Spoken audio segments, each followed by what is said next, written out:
In the previous section, we have understood how immunity works against both kinds, specific and non-specific. In this chapter, or in this discussion of the topic, we're mainly going to study diagnosing infections and the formation of vaccines. Why do we need to diagnose infection? Is mainly when somebody gets sick, you need to take samples from different parts of their body. It could be fluids and specimens. For example, as you can see, there's a saliva specimen, sputum, blood is drawn, catheter is added for urine samples, feces are taken, spinal tab is done, skin swabs are done, a swab for the throat is done for the tonsils, nasopharynx, and lastly a scalpel for the skin. So these are different regions of the body where specimens are taken, and they are then they undergo diagnostic processes. So the term for a variety of diagnostic techniques mainly rely on the bond between the antigen and the antibody. We have seen in the last couple of weeks that antigens and antibodies are very specific among cells, and the allergen or the pollen or any foreign particle that's coming into the cell. And many times the using antibodies can be used to detect pathogen or the disease-causing organisms. Now, there are two techniques to use that. One is called as the detection, the direct test, and one is the indirect test. The direct test always usually has to do with antigens, and we'll see that throughout this topic, that this will be a direct test, means that antigens are taken from the patient. So in an indirect test, you test the antibodies that the patient has formed in response to the antigen.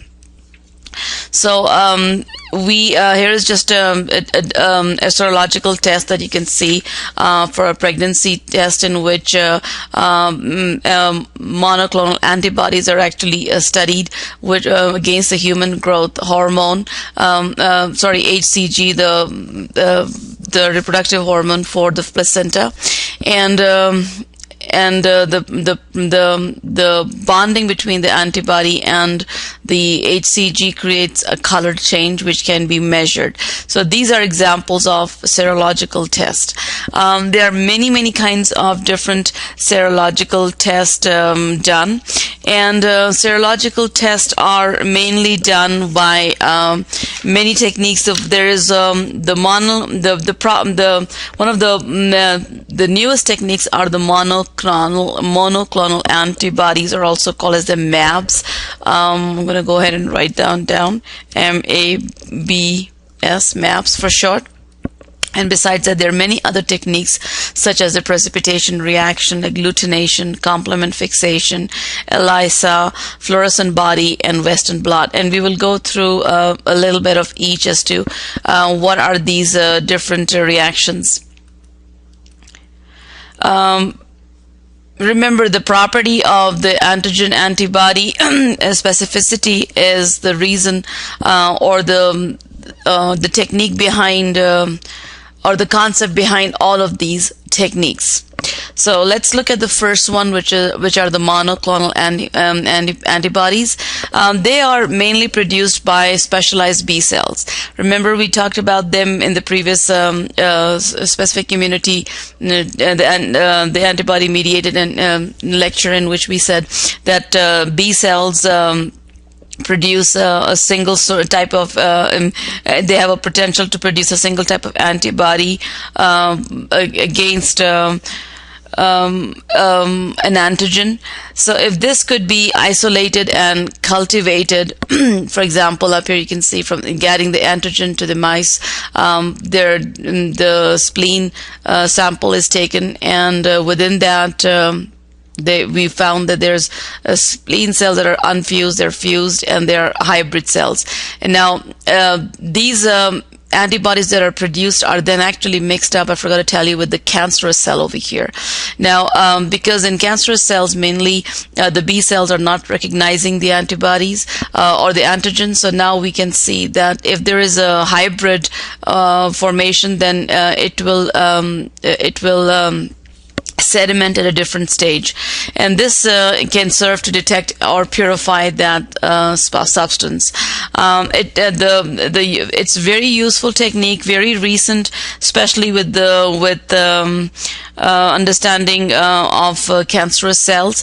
MABs are very specific, highly specific for their antigens, and they can be produced in very large quantities. The future of these of many cancerous B cells with the fusion of the cancerous cells with the antibody producing forms something called as a hybridoma, and these can be cultured to produce large quantities of identical antibodies, and these are called as the monoclonal antibodies.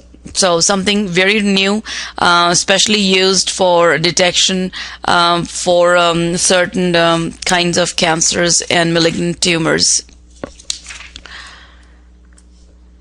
Something more about the monoclonal antibodies. These monoclonal antibodies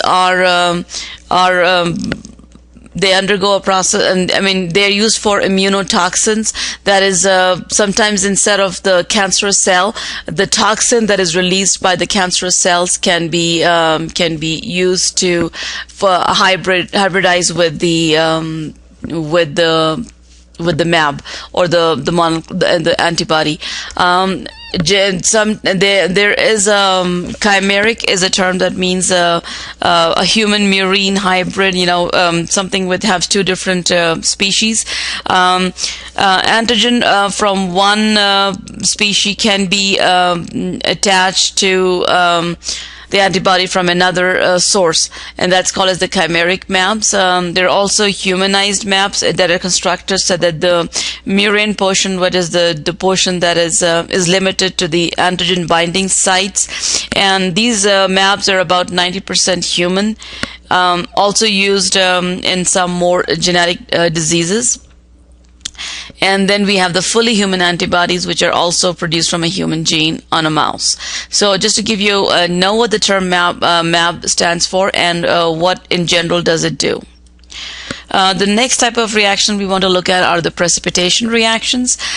These involve the reaction of soluble antigens such as the IgG or the IgM to form large interlocking molecules that are called as the lattices. So notice up here you've got the antigens and the antibodies, and the formation of the lattice will result in this in a ring or a cloudy line of precipitation. This is the zone of called as the equivalence. That is the zone where the antigen and the antibodies are equal in number. Another technique is called as the agglutination technique. In precipitation, we use the soluble agglutination. Agglutination reactions will involve either particular antigens or particles such as cells that they carry the antigenic molecules, or soluble antigens that are adhering to other particles. And these antigens can be linked together on an antibody to form visible aggregates, and these are called as agglutination. So notice up here, agglutination will be, if antigens may be on a cell, then it's called as the direct agglutination. Is attached to a lattice sphere such as a protein, it is called as an indirect or passive agglutination. Here you notice that these are responsible with the epitopes that are present on the bacteria, which attracts the antibodies. Let's look at direct antigen agglutination. Direct antigen agglutination is usually done in which we use it's actually used against an antibody. It detects the titer or the concentration of an antibody against a particular antigen. So again, agglutination, you can see over here that there's a lattice and the molecules are attached. Non-agglutinated means that they're just close together, but there are no bonds between them. Usually, when you do a blood test with agglutination, you see very jelly-like consistency in which it can move around, and this is the case in which you have non-agglutinated antigen against an antibody. Another picture for indirect agglutination. These tests were usually done using antigens or antibody against particles such as the protein latex spheres around it. And notice on the left, this is a reaction of a indirect test for antibodies when particles are coated with antigens. And agglutination indicates the presence of antibodies such as IgM that are shown here. This is a reaction in a positive indirect test for antigens when particles are coated with the antibody, with the mAb, and agglutination indicates the presence of the antigen. So you've got the mAb being attached to the antibody, or you can have a direct one. So I like this diagram. It's very simple and easy to understand. As a matter of fact, in this particular chapter, I think I will really focus to look at the figures on the tables that are shown to you, which will make it a lot more simpler to understand as to how agglutination is carried on. Another group of serum proteins that we discussed earlier were the complement. Remember, complements were a series of many 30 proteins, and the process of complement fixation can be used to detect very small amount of antibodies. Antibodies that do not produce a visible reaction, or such as precipitation or agglutination, can actually be detected through complement fixation. Up here again, I'm going to focus to you on the diagram up here. It speaks a lot. Notice on the left, you've got the antigen, the complement, and the antibody against the serum. And in this one, you've got the antigen and the complement, but no antibody. So notice there's no complement fixation. On the other hand, when you have the antibody, there is a complement fixation. Here again in this kind of move, which we don't want it to. Let's undo that. Okay, that's better. Here is the sheep blood and the antibody to the sheep blood, and notice complements tied up the antigen-antibody reaction. Here, antibody to the sheep, but uncombined complement is available. So this can this is an indicator stage, and the one on the left is the one which has the complement fixation to it. So the one on the right is actually a negative test, and the one on the left is the positive test. If you want, I can put a text box and write down over here, positive test, and we'll put another text box, and this is the negative test.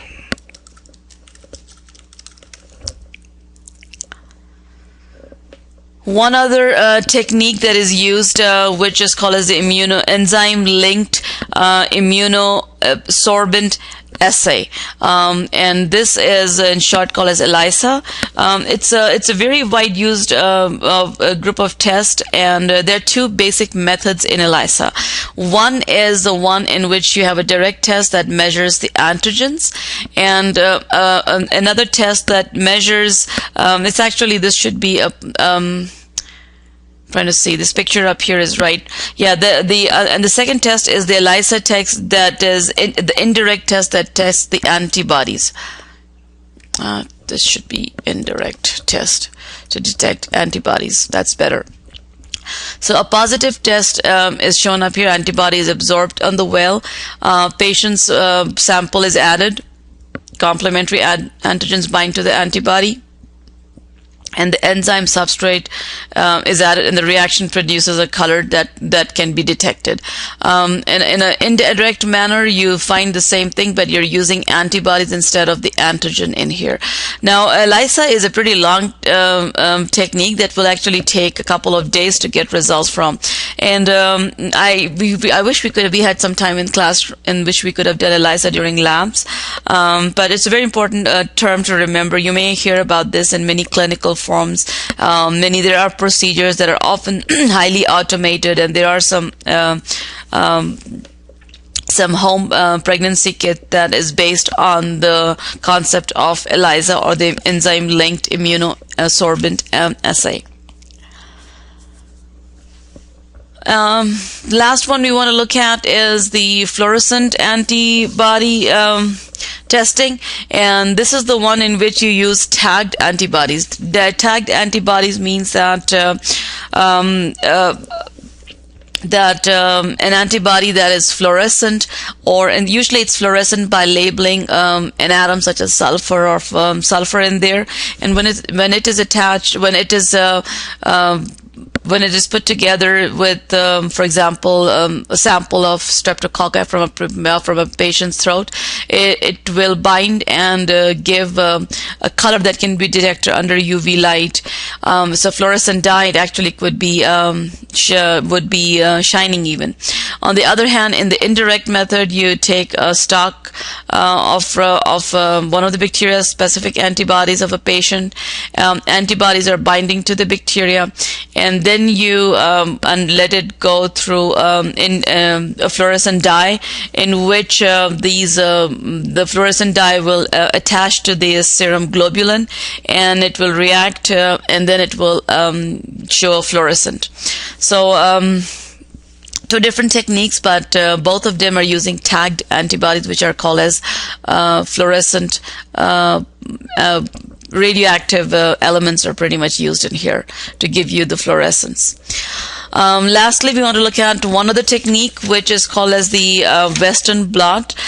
Western blot is very similar to what we did earlier with electrophoresis, in which we showed you how to identify gels.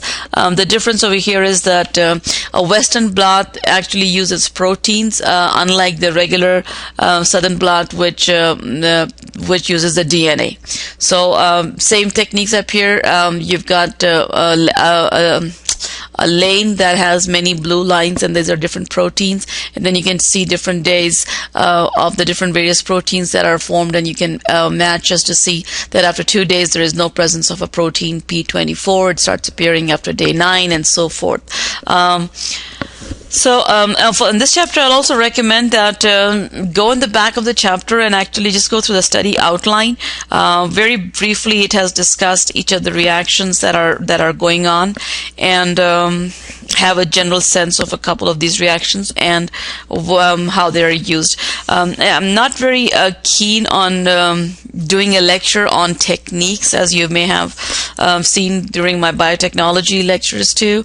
I think techniques need to be practiced and not really memorized. So this gives you a good sense of some of the vocabulary words that are used for diagnosing infections, and how certain tests are taking place. Most of these tests are pretty expensive, and they do utilize a lot of skills to undergo them. So this is a short lecture compared to our previous one. Only one section up here, okay? No more continuation to this lecture.